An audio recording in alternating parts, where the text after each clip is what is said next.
Hello friends, welcome to my channel Joy Technicals and News. আপোনালোকক আজি এই ভিডিঅ'টিত জনাব বিচাৰিম যে আসলতে কালি মই এটা ভিডিঅ' বনাইছিলোঁ বিশেষকৈ OBC SC ST স্কলাৰশ্বিপৰ ওপৰত আৰু আপোনালোকক জনাইছিলোঁ যে এতিয়াও আসলতে এপ্লাই হৈ আছে আৰু তাৰ যি লাষ্ট ডেট সেই লাষ্ট ডেটৰ বিষয়ে আপোনালোকক অৱগত কৰিছিলোঁ যেহেতু লাষ্ট ডেটটো আছিল 16 মাৰ্চলৈকে আপোনালোকৰ ইয়াত এপ্লাই কৰিব পাৰে OBC ST SC যিসকল হয় হেয়া লাগিলে ক্লাস 9 और 10 और লগতে আপোনালোকে মেট্ৰিক পাস কৰা আটাইসকলে সাধাৰণতে এপ্লাই কৰিব পাৰে যিসকল OBC SC আৰু ST হয় তেওঁলোকৰ কাৰণে সো তাতে আপোনালোকে কিছুসকলে কমেন্ট কৰিছিলে যে সাধাৰণতে ইয়াৰ যি পইচা সেই পইচাবিলাক কেতিয়াকৈ পাব পাৰিবা কেতিয়াকৈ সাধাৰণতে দিয়ে তাৰ ওপৰত আপোনালোকে সুধিছিলে সো তাৰ ওপৰতো সেই কথাখিনিৰ ওপৰত বিশেষকৈ মই এই ভিডিঅটো বনাইছো আৰু আপোনালোকে ভিডিঅটি হেকলৈকে চাব যদি আপোনালোক মোৰ চেনেলটো নতুন তাহলে প্লিজ সাবস্ক্ৰাইব কৰি লব আৰু লগতে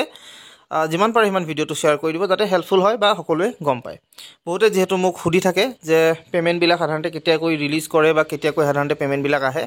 তাৰ ওপৰত গুটেই আপডেট খিনি আপোনালোকে এই ভিডিঅটোত পাই যাব প্ৰথম কথা হৈছে আপোনালোকৰ কাৰণে যিসকলে এতিয়াও গম পোৱা নাই যে যিসকল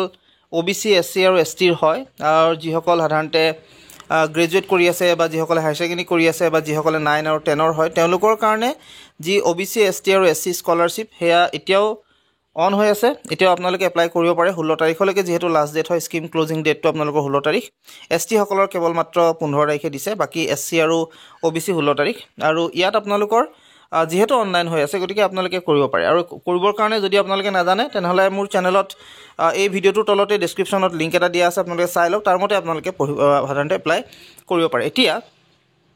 আপোনালোকৰ প্ৰধান কথাটো আছিল যে কেতিয়ালৈকে সাধাৰণতে আপোনালোকৰ যি পইচা সেই পইচাটো পাব পাৰিব বা কেতিয়ালৈকে আপোনালোকৰ পইচাটো আহে কেতিয়া আপোনালোকৰ পইচাটো বেংকৰ একাউণ্টত সোমায় আৰু লগতে আপোনালোকে সেই যি একাউণ্ট বা যত আপোনালোকে বেংকত পইচাটো পায় হেতু আপোনালোকে কেনেকৈ গম পায় যে কেনেকৈ গম পাব পাৰে বা কেনেকৈ চেক কৰিব পাৰে আপোনালোকৰ যি পইচা আহিছে নাই আহা বা কোনটো মাহত আহিছে যেতিয়া আহে সাধাৰণতে সেই অহা মাহটোত কেনেকৈ আপোনালোকে চেক কৰিব পাৰে তাৰ ওপৰত আপোনালোকক এই ভিডিঅটো বনাই দিছো সো আপোনালোকে প্ৰথমতে চাব পাৰে আপোনালোক কালিয়ে জনাইছিলো যে কিমান পইচা সাধাৰণতে আপোনালোকে পাব পাৰিব যদি চোৱা নাই কালি ভিডিঅটো আপোনালোকে চাই লওক আৰু এতিয়া সাধাৰণতে আপোনালোকৰ যি পইচা সেই পইচাবিলাক কেতিয়াকৈ আহে যেহেতু গাইডলাইনত আপোনালোকক ক্লিয়াৰলি উল্লেখ কৰা আছে আৰু সেই গাইডলাইনৰ মতে আপোনালোকক মই জনাম যে কেতিয়াকৈ সাধাৰণতে আপোনালোকৰ যি পইচা আপোনালোকৰ পইচাবিলাক আপোনালোকে পাবলৈ সক্ষম হ'ব পাৰে আৰু ইয়াত আপোনালোকে চাব পাৰে ইয়াত দিয়া আছে সকলোবিলাক টাইমলাইন অৰ্থাৎ আপোনালোকৰ যিটো ফান্ড আসলতে যিটো পইচা আপোনালোকলে আহে সেই ফান্ডৰ বিষয়ে আপোনালোকক উল্লেখ কৰা আছে সো প্ৰথম কৈছে finalisation of national allocation finalise সাধাৰণতে কৰে 1 এপ্ৰিল FY দ্বিতীয়টো হৈছে সাবমিশন অফ প্ৰপোজাল বাই দা ষ্টেটে আসলতে প্ৰপোজাল দিয়ে 30 এপ্ৰিললৈকে opening of portal for registration by students সাধাৰণতে ৰেজিষ্ট্ৰেচনৰ কাৰণে খুলি দিয়ে সাধাৰণতে এটো 1 এপ্ৰিলৰ পিছত ক্লোজিং পোৰ্টেল হয় সাধাৰণতে 30 জুনত verification by the institution to be completed 31 July এখিনি আপোনালোকক দিয়া আছে আসলতে এই পেমেন্টৰ কথা আপোনালোকে সুধিছিলে সো পেমেন্টটো হৈছে আসলতে release of central assistance into the SNA as per the data uploaded on the central portal. Payment of scholarship by the state government using DBT process. এতিয়া state government এই পেমেন্ট বিলাক সাধাৰণতে DBT processor থ্ৰুদি দিয়ে direct bank transfer so direct bank transfer যেটো method আপোনালোকৰ বেংকৰ একাউণ্টত পইচাটো সোমাই যায় আৰু হেতু আসলতে যেটো ডেট হেতু 30 এপ্ৰিলত সাধাৰণতে আপোনালোকৰ এই পইচাখিনি সোমাই যায়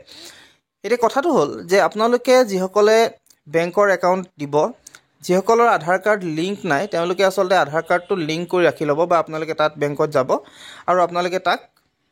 সিট কৰাই লব যেহেতু এটো খুব বেছি ইম্পৰ্টেন্ট প্ৰসেস যেহেতু আপোনালোকৰ জিতু বেংকৰ লগত যদি আধাৰ কাৰ্ড লিংক নহয় তেতিয়াহলে আপোনালোকৰ পইচাটো সোমাত অসুবিধা হ'ব সো আপোনালোকে এই কামটো কৰি লব লিংক আপোনালোকে কৰি লব আৰু এই যে প্ৰসেসটো আপোনালোকে যে আহে অৰ্থাৎ আপোনালোকৰ যে পইচাটো পঠিয়াই DBT প্ৰসেসত আপোনালোকে চেক কৰিব পাৰিব আসলে কিহৰ পৰা চেক কৰিবৰ কাৰণে এটা ৱেবছাইট সাধাৰণতে আপোনালোকে পাব বা এটা ৱেবছাইট বুলি ঠিক নহয় হেতু নেশনাল স্কলাৰশ্বিপ পৰ্টেলৰে হয় আৰু এটো এটা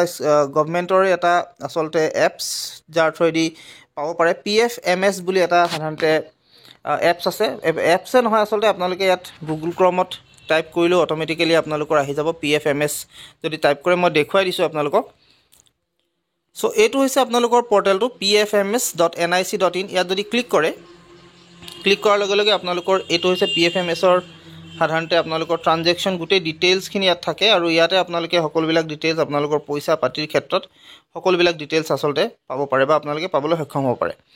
সো ইয়াত পেমেন্ট ষ্টেটাছটো যদি ক্লিক কৰি দিয়ে অটোমেটিক্যালি আপোনালোকে ইয়াৰ নো ইউৰ পেমেন্টত যাবগে অটোমেটিক্যালি আপোনালোকে ইয়াত পাই যাব ইয়াত একাউণ্ট নাম্বাৰ দিলে আপোনালোকে গম পাই যাব বা আপোনালোকে ইয়াত আৰু এটা অপচন দিয়া থাকে সেই অপচনটো হৈছে 3 ডটত যাব আৰু ইয়াত আপোনালোকে যদি পেমেন্ট ষ্টেটাছত ক্লিক কৰে আৰু ইয়াত ট্ৰেক এনএসপি পেমেন্ট বুলি দিয়া আছে দেখিছে ট্ৰেক এনএসপি পেমেন্ট যদি যায় আপোনালোকে অটোমেটিক্যালি এই ওয়েবসাইটটো ওপেন হ'ব ইয়াত আপোনালোকে বেংক ডিটেইলছ দিব একাউণ্ট নাম্বাৰ দিব এনএসপি এপ্লিকেশন আইডিটো দি দিব ৱৰ্ড ভেৰিফিকেশন কৰি দিব আপোনালোকে যেটো দিয়া আছে আৰু সাৰ্চ কৰি দিব অটোমেটিক্যালি আপোনালোকৰ পইচা সোমাইছে নাই সোমা সকলোবিলাক ডিটেইলছ আপোনালোকে ইয়াত পাব পাৰিব আৰু ইয়াত যেহেতু ডিটেইলছখিনি আপোনালোকে পাই যাব আপোনালোকৰ বেংক একাউণ্টত সোমাব নহমাব আপোনালোকে হেতু ডিটেইলছ ল'ব পাৰিব সো এইখিনি আছিল আজিৰ আপোনালোকক এই ভিডিঅ'টিত আশা কৰিছো ভিডিঅ'টো আপোনালোকে ভাল পালে হেল্পফুল হ'ব বুলি আপোনালোকক আশা কৰি এই ভিডিঅ'টোৰ পৰা মই বিদায় মাগিছো যিমান পাৰে সিমান ভিডিঅ'টো শ্বেয়াৰ কৰি দিয়ক যাতে আপোনালোকৰ লগৰবিলাক যিসকলে এই গোটেই প্ৰচেছটো নাজানে তেওঁলোকে জানিবলৈ সক্ষম হ'ব যিসকলে জানে তেওঁলোকৰ কাৰণে কথাই নাই গতিকে আজিলৈ এইখিনি কথা জনাই এই ভিডিঅ'টোৰ বিদায় মাগিছো ধন্যবাদ